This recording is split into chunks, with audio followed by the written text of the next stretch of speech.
installing this the Quaife quick steer rack. So it's going to essentially take my turning radius almost like in half.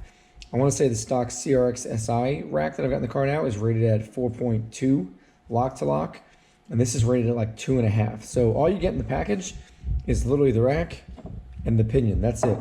Not much else. So you're going to have another steering rack. It's going to have to be a DX, an HF, a standard, pretty much any of the EF racks except for the SI rack. All right, I'm going to try to show you this here. So we're just going to take in relation right now the bottom of the wheel here. Here's where it sits. The wheel is turned all the way to the left. We're going to count here being our home, and we're going to see how many turns it takes from full lock to lock. So there's 1 turn. There's 2 turns. 3 turns. There's 4 turns.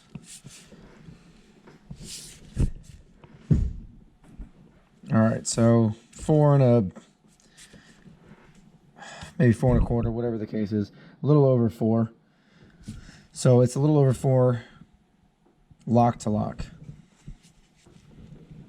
All right, so it ends about there. So we knew starting here was our home. It's about there. We'll say that was 4 1/4 turns basically. So all the way from left to right, or all the way from right to left is gonna be 4 1/4 turns.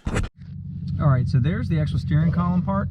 You're gonna have a piece of plastic like so. There's gonna be a metal clip here, a big one. Take that off. There's gonna be a little one here. Take that off. And around these actual holes here at the bottom, you're gonna have some plastic like nuts, just kind of screwed them on. Literally unscrew those, take those clamps off, and this whole thing will just kind of pull off and get it out of the way.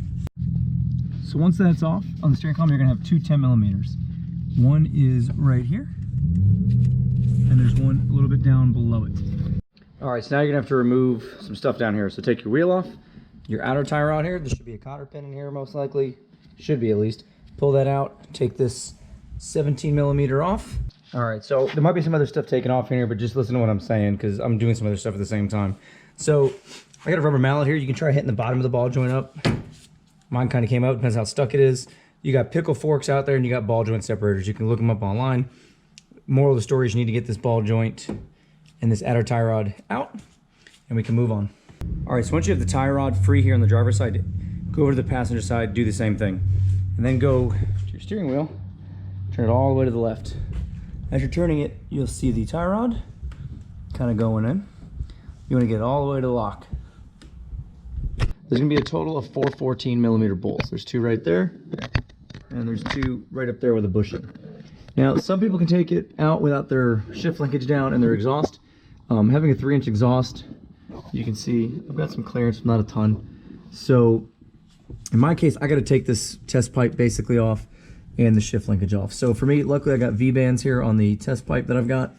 So I can just take that off real quick. And the shift linkage, if you're unaware of how to take that off, it's pretty simplistic. You're gonna have a 12mm bolt is what I have here. Pull this boot back, and then people got all kinds of names for this pin. Basically, you're gonna take this collar off, and then there's a pin right behind it right there. You need to take a punch, preferably a roll pin punch, which will fit into this ball here, and you'll hit it out. Whenever you put a new one in there, I definitely recommend, you can maybe see on my hand, there's a little bit of some oil or some WD-40 or just something to help it from being a real pain in the butt to get out. So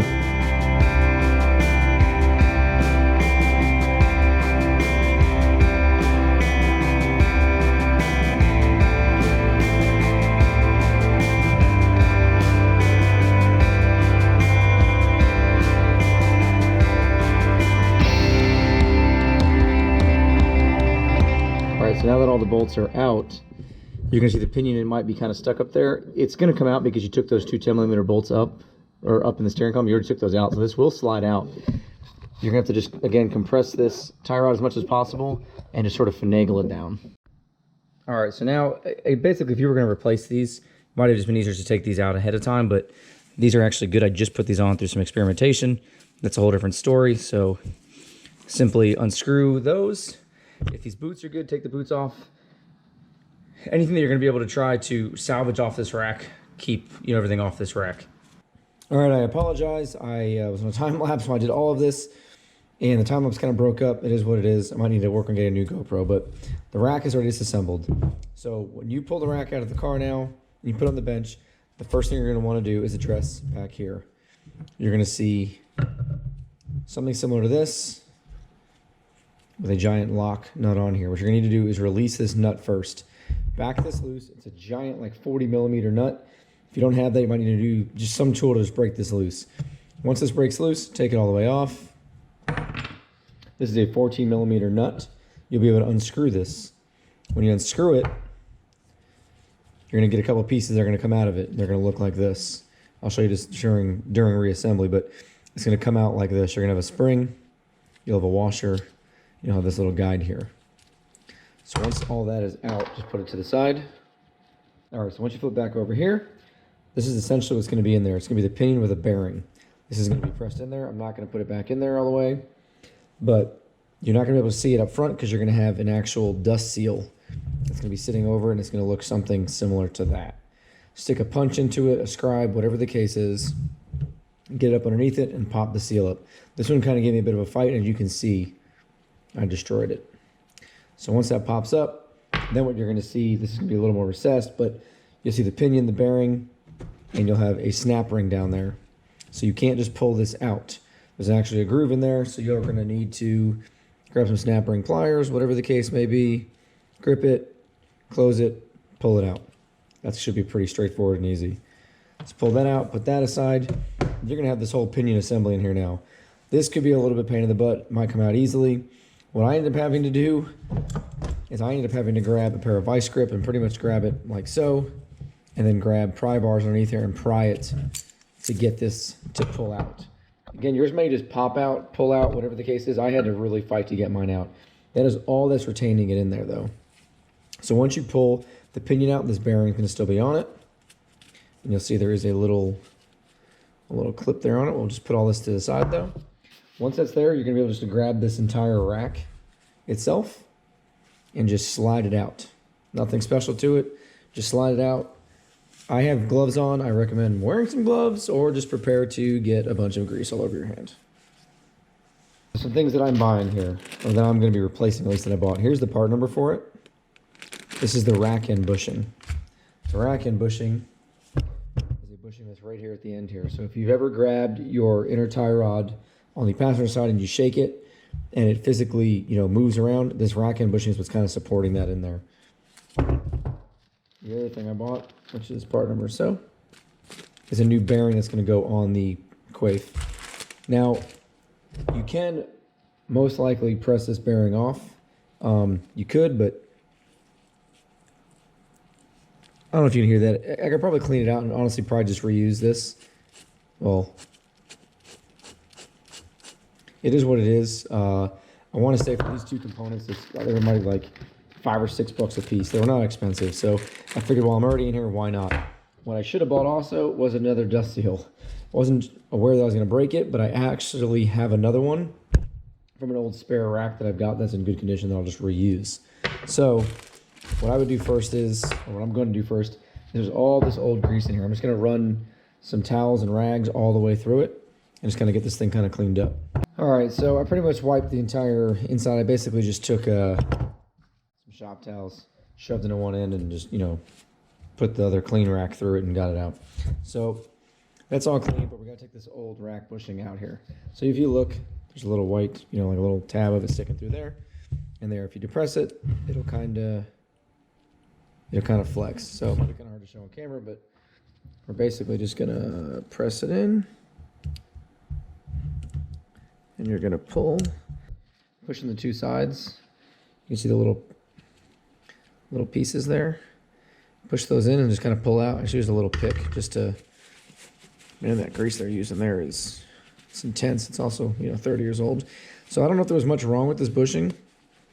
But again, for the price tag of this, I kind of everything I've done on the car, right? If you're taking this apart, why not try to just refresh it when it goes back in? Now, if there's completely nothing wrong with it, it's expensive and hard to do, then I don't blame you necessarily, but this part is nothing. I mean, again, like $5 while we're already here, to me is just, preventative maintenance. Again, you have the two tabs right here, these two little like white tabs, you have the little holes in it. going to kind of insert it.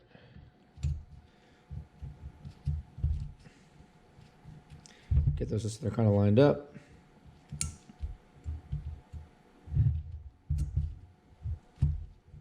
I don't know if you can hear that one just pop in. And there you go. There's both of them. So kind of locks it in there. Got a new rack end bushing. Simple as that. All right, so now I'm going to grab my Quaife pinion itself. As I mentioned earlier, it does not come with a bearing. So the bearing's basically going to seat on this surface right here. And this ring right here is where that other little fastener is going to kind of go to hold the actual bearing on. So here's my new bearing.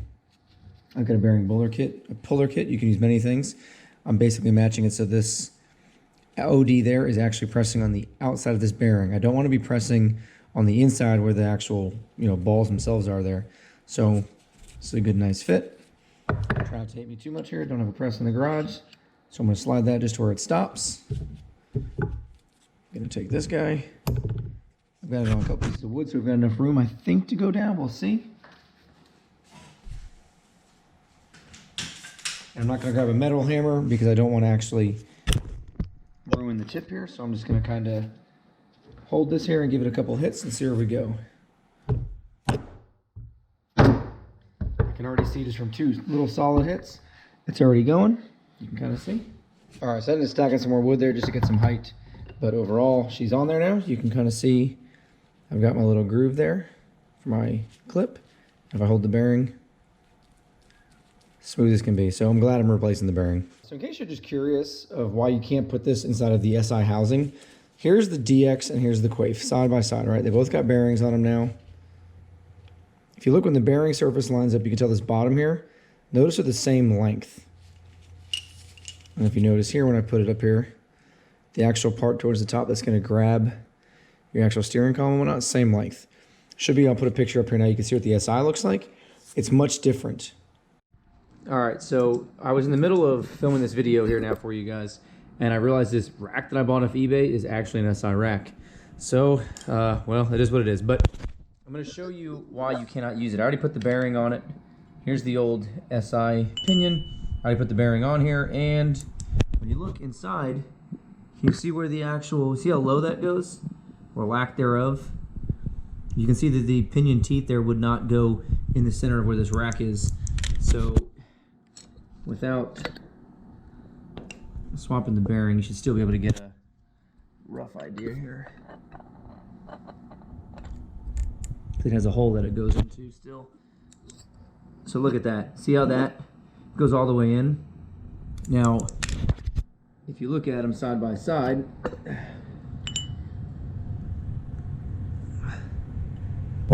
that about is where the bearing would reside on the actual SI one that I took off. You can kind of see the little groove there. Now, if you notice something here, if I was to seat it on here like I just did, this will be a little bit taller coming into the car.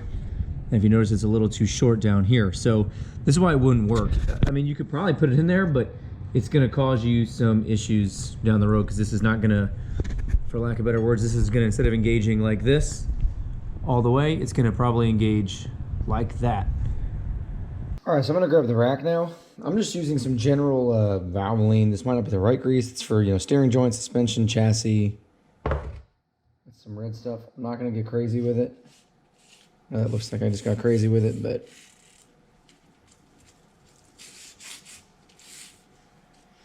all right, so when you slide the rack in, the teeth end is going to be facing, is going to go in last. Let's put it this way, if you're feeding it from over here. So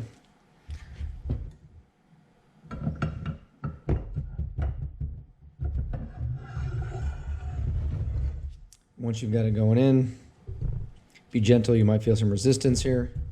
And all the resistance is, I have to wipe this down, but the resistance is the actual rack end bushing. There you go, which we probably could have got some grease on to begin with, but as this rack moves, it's going to lubricate. It's going to lubricate that rack end bushing. All right, so the same grease we've been using, I'm just kind of going to rub it a little bit there. All right, so you get the teeth, so they're basically facing 12 o'clock as they'd engage in the pinion here. And then you're sort of just going to reassemble how you sort of just took it off. So first I'm gonna put some lube here.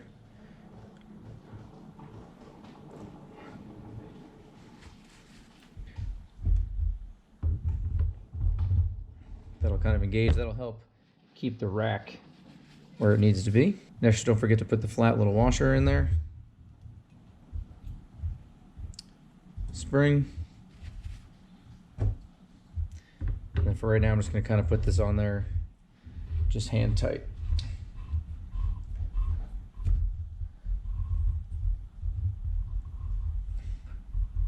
Nothing crazy, but just gonna put tension in it so you can verify that the rack is moving like so. And once you've got it kind of engaging, I'm just going to hold the rack a little bit and just kind of lightly give it some mallet hits.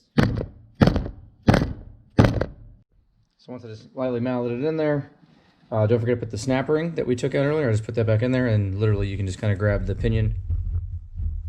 Might be a little rough at first. Just kind of got to get all the grease kind of going. All right, and don't forget the seal. This is a seal off of another rack that I ordered a while ago that ended up not being an HFDX rack. I think this is actually discontinued, so try to salvage yours when you take it off the best you can. We'll make something work. It's just a nice dust seal. There we go, it's pushed in. All right, so something you do want to set up before it goes back in the car is the actual adjustment here, which is this back piece right here. So for the current moment in time, there's lots of ways. The manual, I think, essentially tells you to screw it all the way in, do like a quarter turn off or something like that with some torque value. This is also going to be according to like your feel. So what I'm going to do is basically just, like if you go to turn the wheel and it's too tight, you can back this off. If it's a little too loose, you can tighten it up some. So it's also going to be user preference a bit. So I'm going to tighten this all the way up right now. All right, and again, you can adjust this while it's in the car. So I'm going to give this just a little scotch there. All right, grab this giant nut that we started with here, and for the time being, I'm just going to put this on here. All right, so I did a quick, just kind of like little spray job on this here, tape some stuff up. So the reinstall is going to be kind of the opposite of the uninstall. So when you go to put it in, make sure you turn this all the way to the right. So this driver's side inner tie rod now is all the way collapsed. And you're probably going to have to bend it up in the air a little bit to kind of help get it in there. All right, we're all the way full locked. Up here's going to be our 0. It's 1 turn, 2 turns. So about 2.5 here. So to find the center of the wheel, it's going to be 1.25 turns. And I've already got my entire hub and wheel assembly loose, so I can kind of move it around. So we're just going to kind of go in between there. That's in between our 2 points there, so that's going to be our quarter. And then from that point on, we should be able just to move 1 full rotation down to here. And in theory, that should be about center of the wheel. I'm going to take the entire hub off here and just eyeball what appears center. So we're just going to say that's center now. Now I'm going to move, there's 1 turn. 1, and we're kind of about at 3 o'clock. That would be center in theory right now. There's 1. We're a little bit above it, so if anything, I'll try to make it move it over 1 more spline. But you get the idea. That's going to get my rack as centered as possible before I bolt everything back up. All right, so hopefully that either helps you install your Quaife rack, just the steering rack in general, or maybe you're looking to see how labor intensive this is if you want to get involved in this. That's your call. I don't feel it's very labor intensive. It does take a little bit of work, but not much. Things I probably would have changed was I most likely would have removed the outer tie rods first. It would have just been a little easier pulling the rack out, but you can still pull them out with it on. And the snap ring, I do not have the size for it. The snap ring that I'm referring to is when you pull your pinion out, you'll see there's a big snap ring that comes out. There's a little kind of clip on the OEM bearing that's kind of retaining it onto the pinion. It is pressed on there. I don't think it's going to go anywhere, but there's like a little safety backup pin. I was finagling with mine to get off, and I just kind of gave up on it real quick because I had a bin of snap rings. So I just found one that fit and put it around it. So far, so good. I've got like maybe about 150, 160 miles on it so far. What I can say is at 0 miles an hour, like, really low speed like that, the steering effort is increased dramatically. I do have a 220 or 230 millimeter wheel, so it is smaller, but I mean, the steering effort is heavily increased. that being said, when you're moving and you want to like just make a right-hand turn, I'm talking you barely got to turn the wheel. It's so much less movement of the wheel than the SI rack has. I do not remember how much the HF and like the DX rack have. I know that they're less than the SI, I'm pretty sure, but it's been so long since I've actually driven with one of those racks in the car. I can't really remember, but compared to the SI rack, it is a drastic difference. I think this is almost a no-brainer for autocrossing. I don't have a ton of experience with it, but I know from my last experience, I was having to take my hand off the wheel a lot with some of the turns I had to make.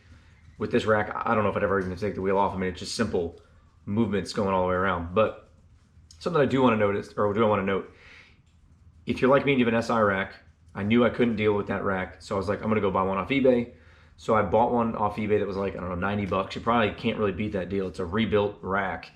And it did say excluding SI, so I thought that meant, it's standard HF, DX, whatever the case is, excluding the SI rack. It doesn't work for that model.